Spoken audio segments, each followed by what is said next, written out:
अंबरनाथ येथील अमरेश्वर मंदिर 900 वर्षांपेक्षा जास्त जुने आहे. काहींचं असं मानणं आहे की हे मंदिर पांडवांनी फक्त एका रात्रीत बांधले होते. पण काही कारणवश त्यांना ते पूर्ण करता आले नाही. त्याचं कारण काय होतं? आणि अजून काही गोष्टींबद्दल आपण जाणण्याचा प्रयत्न करूया या व्हिडिओमध्ये. सर्वप्रथम पोहोचा अंबरनाथ रेल्वे स्टेशनला, ईस्टला जा. छत्रपती शिवाजी महाराजांचा पुतळा तुम्हाला दिसेल. त्याच्यासमोरच एक रिक्षा स्टँड आहे.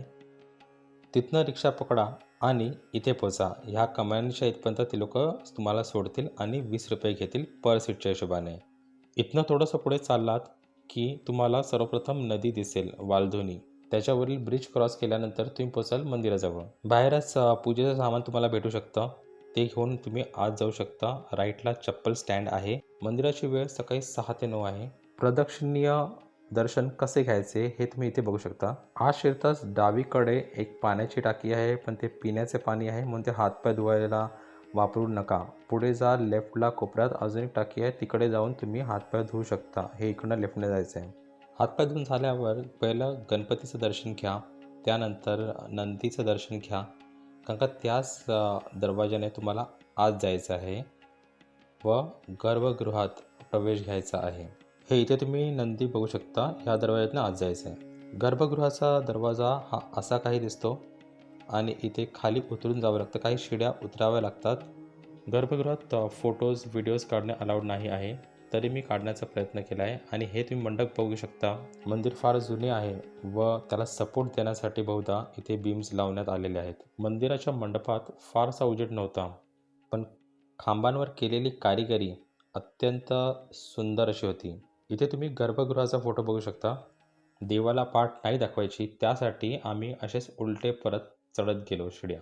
मंदिराच्या इतिहासाबद्दल सांगायचं झालं तर काही जणांचं असं मानणं आहे की हे मंदिर पांडवांनी एका रात्रीत बांधलं होतं, पण ते त्यांना पूर्ण करता आलं नाही, कारण कौरवांनी त्यांच्यावर हमला केला होता. त्यामुळे त्यांना हे असंच सोडून जावं लागलं. मंदिराचा कळस तुम्ही बघाल तर ते अपुरं आहे. हे तुम्ही इथे बघू शकता. काहींचं असं मानणं आहे की हे मंदिर 1060 साली राजा चित्तराजने बनवलं होतं व त्यानंतर त्याचं पुनर्निर्माण हे त्याच्या मुलाने मुमुनीने केलं होतं. काहींचं असंही मानणं आहे की वरचा कळस हा मुघलांनी तोडला होता. काही असो, पण मंदिर अतिशय सुंदर आहे. इकडचे कोरीव काम, नकाशी, देवी देवतांचे शिल्प, ऋषीमुनी, अप्सरांचे शिल्प व त्यावेळेस जशी जीवनशैली होती, ते ज्याप्रमाणे त्या लोकांनी दाखवण्याचा प्रयत्न केला आहे त्या मूर्तिकारांनी, ते अतिशय सुंदर आहे. गणपतीच्या मूर्तीमागेच एक छोटेसे कुंड आहे, जे तुम्ही इथे बघू शकता. त्यात बरेचसे कासव पोहत होते आणि लहान मुलांना हे बघायला खूप आवडेल. आम्ही रविवारी आलेलो तरीसुद्धा फारशी गर्दी नव्हती, जसं तुम्ही इकडे बघू शकता. व दर्शन घ्यायलाही जास्त वेळ लागला नाही. महाशिवरात्रीचे उत्सव इथे मोठ्या उत्साहाने साजरे केले जाते. अंबरनाथ रेल्वे स्टेशन हे सेंट्रल रेल्वेचे एक मुख्य स्टेशन आहे व इथे यायला तुम्हाला दादरवरनं बऱ्याच ट्रेन मिळतील. मंदिराच्या बाहेर पण एक छोटासा रिक्षा स्टँड आहे, जिथनं तुम्हाला सेम 20 रुपयामध्ये स्टेशनपर्यंत जाता येईल. हे मंदिर हेमाडपंथी शैलीत बांधण्यात आलं आहे. हे मंदिर काळ्या कलरचं बसाल्ट रॉक व लाईमस्टोनने बनवले आहे. इंटरलॉकिंग पद्धत वापरली गेली आहे मंदिर बनवण्यासाठी. इंटरलॉकिंग म्हणजे नक्की काय? तर 2 पार्ट्स घ्यायचे, त्याच्यात अशी काहीतरी रचना करायची की जेणेकरून ते दोन्ही एकसाथ एकमेकात जोडले जाऊ शकतील आरामशीर आणि मजबूतीने, आणि जे बराच काळ टिकू शकेल, जसं तुम्ही इथे बघू शकता. असं बोलतात की हे मंदिर एकाच दगडातून बांधलं गेलेलं आहे.